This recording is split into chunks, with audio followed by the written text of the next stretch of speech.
آج کی ویڈیو کا موضوع ہے دی یونیورسٹی آف ایگریکلچر فیصل آباد۔ السلام علیکم، پاکستان جیوگرافی چینل میں آپ سب کو خوش آمدید۔ جب ہم پاکستان میں زرعی اداروں کے بارے میں سوچتے ہیں تو فوراً یونیورسٹی آف ایگریکلچر فیصل آباد کا نام ذہن میں آتا ہے۔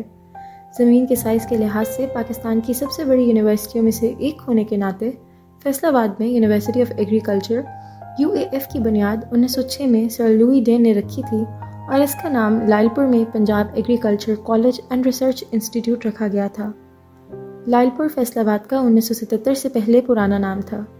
1947 کی تقسیم سے بھی پہلے پاکستان بنانے والی زمین زراعت کے لیے بالکل موزوں تھی۔ آج بھی ملک کی آمدنی کا ایک اہم ذریعہ زراعت ہے۔ معیشت کی سب سے بڑے شعبوں میں سے ایک زراعت کل GDP میں تقریباً 18.9% حصہ ڈالتی ہے۔ یہی وجہ تھی کہ فیصل آباد میں زرعی یونیورسٹی کی بنیاد رکھی گئی۔ اس حقیقت کے پیش نظر کہ زراعت پاکستان کا ایک مرکزی حصہ ہے، اس یونیورسٹی کو ملا کر یونیورسٹی آف ایگریکلچر کا نام دیا گیا۔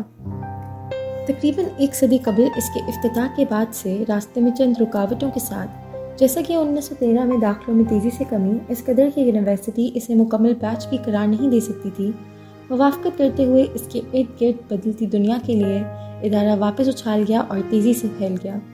اگرچہ یہ سب سے پہلے ایک پروگرام کے ساتھ شروع ہوا تھا جس کا نام لائسنشیٹ آف ایگریکلچر تھا، لیکن یہ پروگرام زیادہ کامیاب نہیں رہا، تاہم بالآخر 1920 میں اس کے فوراً بعد MSc کی پہلی ڈگری سے نوازا گیا۔ اسکالرز کو ماسٹرز اور PhD دونوں پروگراموں میں 14,000 پوسٹ گریجویٹ ڈگریاں دی گئیں۔ انہی شاندار سنگ میلوں کی وجہ سے فیصل آباد کی یونیورسٹی آف ایگریکلچر کو معیار کے لحاظ سے ملک بھر میں 5ویں نمبر پر رکھا گیا ہے۔ 6 محکموں، 3 اداروں، 7 متعلقہ مضامین اور زرعی حیاتیاتی کیمسٹری اور بائیو ٹیکنالوجی کے ایک مرکز کے ساتھ UAF کے پاس انتخاب کرنے کے لیے وسیع اختیارات ہیں۔ زیادہ تر انحصار زراعت پر ہے۔ کھیتی باڑی کے بارے میں بہتر علم اور تکنیکی جدت موجودہ دور کی اشد ضرورت ہے۔ پیداوار کے معیار کو بہت زیادہ بہتر بنایا جا سکتا ہے، جس سے معیشت بہت زیادہ مستحکم ہو سکتی ہے۔ جیسا کہ UAF کے موجودہ وائس چانسلر ڈاکٹر اقرار احمد خان نے کہا، UAF کے پاس ایک خصوصی مینڈیٹ ہے اور وہ ایسے مقصد کے لیے ٹرینڈ سیٹر ہے جو زرعی مسائل پر سب سے آگے اور جدت طرازی کو آگے بڑھا رہا ہے۔ UAF کے پاس زرعی شعبے کے ارتقاء کو آگے بڑھانے کا موقع، ہنر اور صلاحیت ہے تاکہ وہ پاکستان میں تحقیق، کھیتی باڑی اور زرعی ترقیات کے لیے زمین کی تزئین میں انقلاب برپا کر سکے۔ یہ خیال اس وقت واضح ہوا جب UAF کے ایک سابق طالب علم نے لدھیانہ، ہندوستان میں بالکل نئی زرعی یونیورسٹی قائم کی۔ UAF کی مزید شاخیں پاکستان میں ٹوبا ڈیکسنگ اور بورے والا میں بھی پائی جاتی ہیں، کیونکہ یہ وہ علاقے ہیں جہاں نقدی فصلوں کی کثرت ہوتی ہے۔ UAF ایک تحقیقی ادارہ بھی ہے جس نے یونیورسٹی آف کیلیفورنیا جیسے اداروں کے تعاون سے 90 سے زیادہ تحقیقی پروجیکٹ شائع کیے ہیں۔ ان کی تحقیق کی مالی اعانت 2 سے 3 سالوں پر محیط فی پروجیکٹ ہزاروں ڈالر سے لے کر لاکھوں تک ہے۔ موضوعات میں مائکو بیکٹیریم بووس کی مولیکیولر ایپیڈیمیولوجی سے لے کر سماجی مسائل جیسے خواتین اور خاندانوں پر اثرات شامل ہیں۔ ان منصوبوں کی شرکت کا تعلق سماجی و اقتصادی مسائل، سیاست اور موسمیاتی تبدیلی کے مہلک اثرات کے بہت زیادہ دباؤ اور متعلقہ حالات سے ہے۔ حالیہ برسوں میں UAF کی طرف سے کیے گئے کام نے اسے مزید ماحول دوست بنا دیا ہے، جس نے رسائی کو بڑھانے کے لیے ٹیکنالوجی متعارف کرائی ہے اور کاربن کے اثرات کو کم کرنے کی کوشش کی ہے۔ پائیدار زراعت کو اختراع کرنے سے لے کر فصلوں کے لیے آب و ہوا کے موقف کیڑے مار ادویات کے استعمال تک۔ Punjab agricultural college and research institute کا سنگ بنیاد 1906 میں رکھا گیا تھا اور اس وقت کے لیفٹیننٹ اور پنجاب کے گورنر سر لوئی ڈین نے 1909 میں کالج کا باقاعدہ افتتاح کیا۔ اپنے قیام سے لے کر اب تک کالج بہت سے نشیب و فراز سے گزرا ہے۔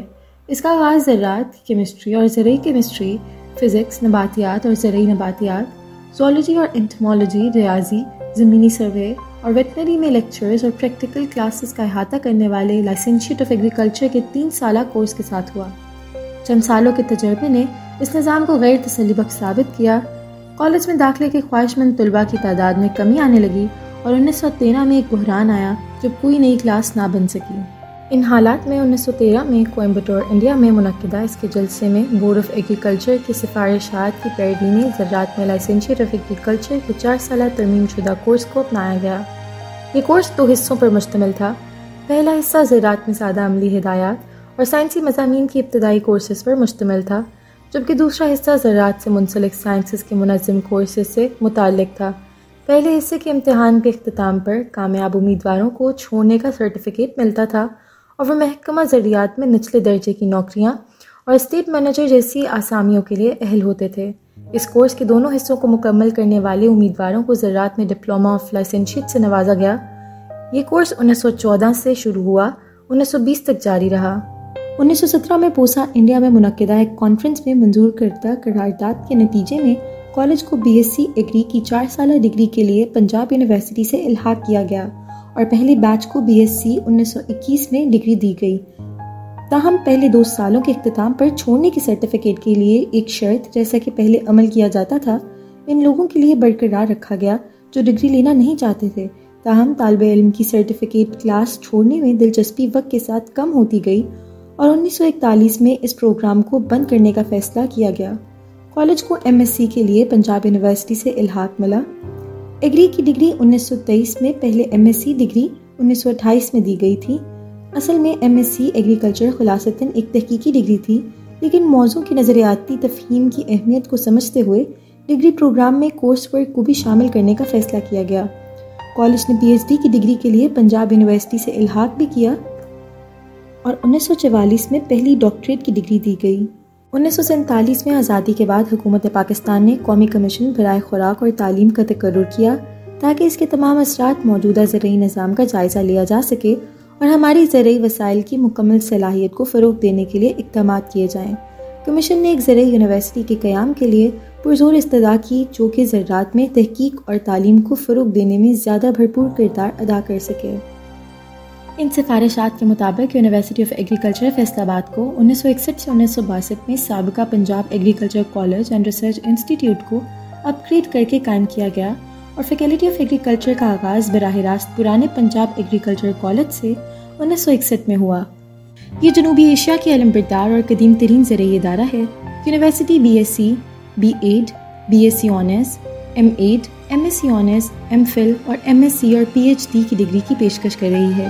یونیورسٹی آف ایگریکلچر فیصل آباد میں داخلے میرٹ اور سیلف فائنانس دونوں بنیادوں پر کیے جاتے ہیں۔ اس وقت یو اے ایف میں 35,000 طلباء داخلے لے رہے ہیں اور پروفیسر اقرار احمد اس کے وائس چانسلر کے طور پر خدمات انجام دے رہے ہیں۔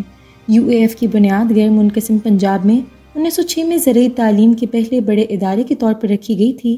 آزادی کے وقت پاکستان ایک زرعی ملک تھا۔ بعد میں ہونے والی ترقی اور صنعت کاری کے باوجود زراعت ملک کی معیشت میں ریڑھ کی ہڈی کی حیثیت رکھتی ہے۔ 1947 میں آزادی کے بعد پاکستانی حکومت نے زراعت کے موجودہ نظام کو بہتر بنانے اور زیادہ سے زیادہ زرعی صلاحیات کو بڑھانے کے لیے پالیسیاں بنانے کے لیے ایک قومی کمیشن برائے خوراک اور تعلیم بنایا۔ کمیشن نے تعلیم اور تحقیق کے لیے زرعی یونیورسٹی کے قیام کے حق میں دلائل دیے۔ Punjab agricultural college and research institute کو 1961 میں اپ گریڈ کیا گیا تاکہ اسے زرعی یونیورسٹی میں تبدیل کیا جا سکے۔ اس وقت کے لیفٹیننٹ اور پنجاب کے گورنر سر لوئی ڈین نے 1906 میں برطانوی حکومت کی طرف سے قائم کی گئی پہلی یونیورسٹی کا سنگ بنیاد رکھا۔ یہ کیمپس 1950 ایکڑ رقبے پر پھیلا ہوا ہے۔ نیا کیمپس سرسبز و شاداب پودوں سے گھرا ہوا ہے اور اس کی یک سنگی بلاکس کو جدید انداز میں تعمیر کیا گیا ہے۔ پرانا کیمپس روایتی اور ہنرمند مسلم فن تعمیر کی علامت ہے۔ یونیورسٹی آف ایگریکلچر میں داخلے کی خبریں اخبارات میں شائع ہوتی ہیں اور اس کی ویب سائٹ پر بھی پوسٹ کی جاتی ہیں۔ طلبہ اہلیت کے معیار، دستیاب نشستوں کی تعداد، داخلے کی آخری تاریخ، داخلہ ٹیسٹ کی تاریخوں اور داخلہ ٹیسٹ کے نتائج کے بارے میں تفصیلات حاصل کرنے کے لیے ویب سائٹ چیک کر سکتے ہیں۔ یونیورسٹی آف ایگریکلچر فیصل آباد کی میرٹ لسٹ بھی ویب سائٹ پر اپلوڈ ہوتی ہے۔ یونیورسٹی آف ایگریکلچر فیصل آباد کی فیس کا ڈھانچہ ڈگری کی سطح پر منحصر ہے، یعنی انڈر گریجویٹ، پوسٹ گریجویٹ، سرحدی اور غیر سرحدی حیثیت، صبح یا شام کے پروگرام اور شعبہ۔ فیس کے ڈھانچے میں وقتاً فوقتاً نظر ثانی کی جاتی ہے۔ یہ تھی یونیورسٹی آف ایگریکلچر فیصل آباد کی مختصر معلومات۔ ہمیں امید ہے کہ آپ کو باقی ویڈیوز کی طرح ہماری یہ ویڈیو بھی بہت پسند آئی ہوگی۔ اگر آپ کو یہ ویڈیو پسند آئی ہے تو ویڈیو کو لائک، کامنٹ اور شیئر کریں اور چینل کو سبسکرائب کریں۔ شکریہ۔